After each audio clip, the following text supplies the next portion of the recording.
আজকে আপনাদের দেখাবো লক স্ক্রিনে ব্যাকগ্রাউন্ডের টেক্সট কী করে বসাবেন 3D টেক্সট। তার জন্য ফার্স্টে আপনাকে রাইট ক্লিক করতে হবে, তারপর পার্সোনালাইজ এটা ক্লিক করতে হবে, তারপর লক স্ক্রিন থেকে লক স্ক্রিন, না হলে এখন লক স্ক্রিন সার্চ করতে হবে LOCK, ঠিক আছে।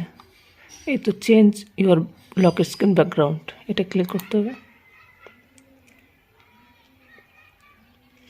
তারপর নিচে আসতে হবে, দেন স্ক্রিন সেভার আছে এখানে ক্লিক করতে হবে,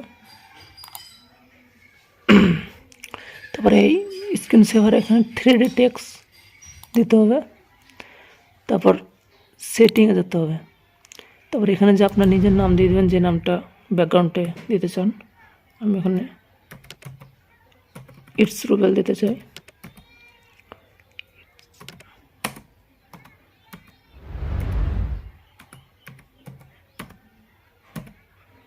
তারপর এখানে এগুলো সেটিং আছে, হাই মিডিয়াম যেরকম করা সেটা করে দেবেন, ফার্স্ট 16 মিডিয়াম, ঠিক আছে। তারপর ওকে টিপে দেবেন, ওকে ক্লিক করার পর এখানে টাইমিং অ্যাপ্লাই করার আগে প্রিভিউটা দেখে নিন। চ্যানেল নতুন হয়ে থাকলে চ্যানেলটা সাবস্ক্রাইব করে দেবেন, আর পেজে দেখে থাকলে পেজটা ফলো করে দেবেন, তারপরে অ্যাপ্লাই করে দিন।